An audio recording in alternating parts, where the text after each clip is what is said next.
Hello दोस्तों, क्या हाल है। तो तारीख आज 18 फरवरी दिन बुधवार और हिंदी तिथि प्रतिपदा है। तो आइए बात करते हैं आज के मुख्य समाचार में देश भर की तमाम बड़ी खबरों पर नजर डालते हैं। सबसे पहले तो आज राष्ट्रीय बैटरी दिवस का भरपूर आनंद लें। हर साल 18 फरवरी को मनाया जाने वाला यह दिन हमारे दैनिक जीवन में बैटरी द्वारा प्रदान की जाने वाली सुविधा की सराहना करने का प्रतीक है। बढ़ते हैं खबरों में। उधर भारत दौरे पर आए फ्रांस के राष्ट्रपति इमैनुएल मैक्रों ने मंगलवार दोपहर करीब 3:15 बजे प्रधानमंत्री नरेंद्र मोदी से मुंबई में द्विपक्षीय बैठक की गई। इसके बाद India France year of innovation 2026 का शुभारंभ करेंगे और दोनों नेता गेटवे ऑफ इंडिया पर 26/11 के शहीदों को श्रद्धांजलि देंगे। वहीं दोनों नेता भारत की पहली हेलीकॉप्टर फाइनल असेंबली लाइन का वर्चुअल उद्घाटन करेंगे। इसके अलावा प्रधानमंत्री नरेंद्र मोदी ने मंगलवार को फ्रांस के राष्ट्रपति इमैनुएल मैक्रों के साथ एक ही कार में सफर किया। प्रधानमंत्री मोदी ने एक्स पर तस्वीर शेयर कर लिखा, मुंबई के लोक भवन में बातचीत और प्रेस स्टेटमेंट्स के बाद राष्ट्रपति मैक्रों और मैं अन्य कार्यक्रमों के लिए जा रहे हैं, जिनमें भारत फ्रांस इनोवेशन फोरम भी शामिल है। बड़ी खबर है, भारतीय क्रिकेटर विराट कोहली और उनकी पत्नी अभिनेत्री अनुष्का शर्मा ने मंगलवार को जाने माने संत प्रेमानंद महाराज से मुलाकात की। इस दौरान अनुष्का विराट गले में तुलसी माला पहने नजर आए। न्यूज 18 के मुताबिक तुलसी माला सकारात्मक ऊर्जा व मानसिक संतुलन का स्रोत है। इसे पहनने से व्यक्ति के विचार शुद्ध होते हैं और जीवन में सादगी व संयम आता है। प्रधानमंत्री नरेंद्र मोदी ने मंगलवार को मुंबई में फ्रांस के राष्ट्रपति इमैनुएल मैक्रों के साथ रणनीतिक साझेदारी का ऐलान किया। प्रधानमंत्री ने एक संयुक्त प्रेस कॉन्फ्रेंस में कहा कि दोनों देश महत्वपूर्ण खनिजों, बायोटेक व उन्नत सामग्रियों में सहयोग बढ़ाएंगे। प्रधानमंत्री मोदी ने कहा, हेल्थ में AI, डिजिटल साइंस और विमानन स्किल डेवलपमेंट के लिए नए भारत फ्रांस केंद्र शुरू किए जाएंगे। उधर लखनऊ में विधान परिषद को संबोधित करते हुए मुख्यमंत्री योगी आदित्यनाथ ने कहा कि ODOP और MSME ग्रोथ से यूपी में 3 करोड़ युवाओं को रोजगार मिला है। 96 लाख यूनिट्स सक्रिय हैं। 1 डिस्ट्रिक्ट 1 मेडिकल कॉलेज के तहत स्वास्थ्य सुविधाएं बढ़ी हैं। फार्मा पार्क और मेडिकल डिवाइस पार्क से इन्वेस्टमेंट इन यूपी को नई रफ्तार मिली है। उत्तर प्रदेश के उप मुख्यमंत्री ब्रजेश पाठक ने माघ मेले के दौरान शंकराचार्य अविमुक्तेश्वरानंद से जुड़े विवाद पर कहा है, छोटी नहीं खींचनी चाहिए थी। जो भी दोषी हैं, उनके खिलाफ कड़ी कार्रवाई होनी चाहिए। उन्होंने कहा, छोटी खींचना महाअपराध है, जिसने भी खींची होगी उसको पाप लगेगा। पाठक ने कहा, ये सब बही खाते में लिखा जा रहा है। उधर अभिनेता राजपाल यादव ने जेल से रिहा होने के बाद अपने पहले बयान में कहा, 2027 में बॉलीवुड में मुझे 30 साल हो जाएंगे। भारतीय सिनेमा का प्रत्येक बच्चा, बूढ़ा और नौजवान मेरे कलेजे का टुकड़ा मेरे साथ था और है। उन्होंने आगे कहा, पिछले 10 सालों में कोर्ट ने जहां जहां आदेश दिया है, मैं वहां वहां हाजिर हुआ हूं, आगे भी मिलूंगा। उधर केंद्रीय मंत्री अश्विनी वैष्णव ने कहा है कि सोशल मीडिया पर यूजर्स की उम्र आधारित पाबंदियों को लेकर सरकार कंपनियों से चर्चा कर रही है। बकौल मंत्री, डीप फेक की समस्या बढ़ती जा रही है और इसको लेकर कड़े नियम बनाने की जरूरत है। उन्होंने कहा कि कंपनियों को हर देश की संस्कृति व कानून के हिसाब से चलना चाहिए। नेक्स्ट बड़ी खबर है, बांग्लादेश में हुए 13वें संसदीय चुनाव के नतीजों के बाद बांग्लादेश नेशनलिस्ट पार्टी के मुखिया तारिक रहमान ने मंगलवार को देश के प्रधानमंत्री के रूप में शपथ ली। बांग्लादेश के राष्ट्रपति मोहम्मद शाहबुद्दीन ने उन्हें शपथ दिलाई। शपथ ग्रहण समारोह में भारत से लोकसभा के स्पीकर ओम बिरला और विदेश सचिव विक्रम मिस्री शामिल हुए। उधर बिहार सरकार ने 1 अप्रैल 2026 से रैयती जमीन रजिस्ट्री के लिए 13 जरूरी जानकारी अनिवार्य की है। यह निर्णय राज्य सरकार के 7 निश्चय 3 कार्यक्रम के तहत लिया गया है। जिस जमीन की रजिस्ट्री होनी है, उसके लिए पोर्टल पर निबंधन कार्यालय का नाम, अंचल, थाना, खाता संख्या, क्रेता विक्रेता का नाम सहित 13 जानकारी देनी होगी। उधर पूर्व पाकिस्तानी प्रधानमंत्री इमरान खान की बहनें अलीमा खान और नोरीन खान ने आरोप लगाया कि पाकिस्तानी आर्मी चीफ आसिम मुनीर के राज में इमरान को अकल्पनीय यातनाएं दी गई हैं। उन्होंने इमरान की हालत को लेकर मीडिया में चल रही मेडिकल रिपोर्ट को खारिज किया है। नोरीन ने कहा, इमरान के साथ हो रही क्रूरता को दुनिया देख रही है। आगे बढ़ते हैं खबरों में, लेकिन उससे पहले वीडियो को लाइक कीजिए, चैनल को सब्सक्राइब कीजिए और इसे अपने दोस्तों को भी शेयर कीजिए, ताकि ऐसे ही काम की खबरों से आप।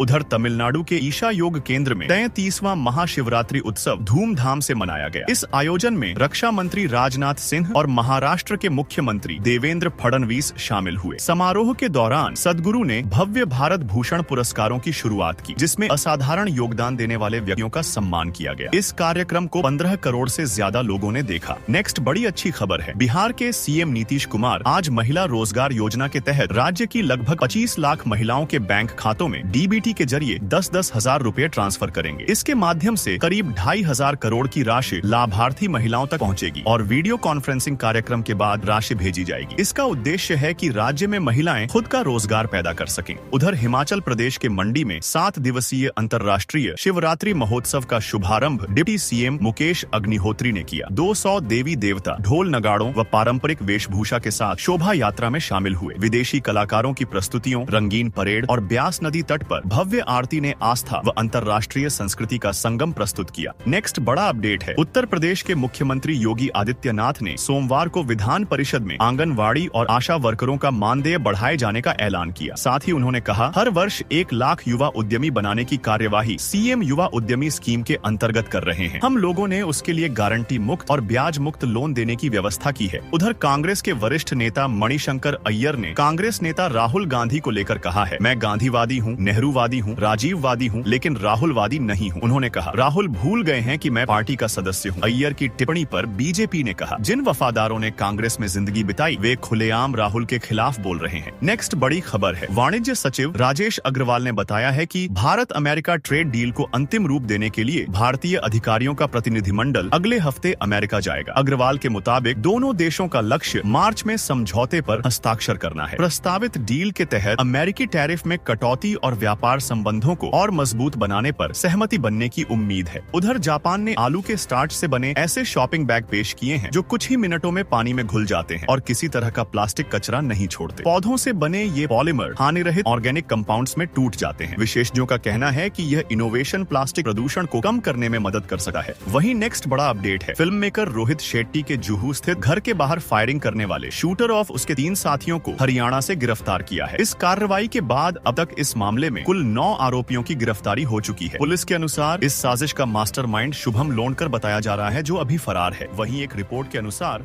रूस अमेरिका के साथ फिर अमेरिकी डॉलर में व्यापार करने की संभावनाएं तलाश रहा है और ऐसा होता है तो सोने की मांग घट सकती है। कई एक्सपर्ट्स का मानना है कि इस स्थिति में सोना 1 लाख रुपए प्रति 10 ग्राम से नीचे आ सकता है। वहीं जनवरी में भारत की थोक महंगाई की दर बढ़कर 1.81% हो गई है, जो पिछले 9 महीनों का सबसे उच्चतम स्तर है। आंकड़ों के मुताबिक यह बढ़ोतरी मुख्य रूप से धातु, अन्य निर्मित उत्पादों, गैर खाद्य वस्तुएं और कपड़ा जैसे उत्पादों की कीमतों में बढ़ोतरी के कारण हुई। इन्हीं खबरों के साथ हम लेते हैं आपसे विदा। अगर आपको ये जानकारी सही और जरूरी लगी हो तो वीडियो को लाइक करें, चैनल को सब्सक्राइब करें और बेल आइकन दबाना ना भूलें। हम लाते रहेंगे देश दुनिया की हर बड़ी खबर सबसे तेज। धन्यवाद।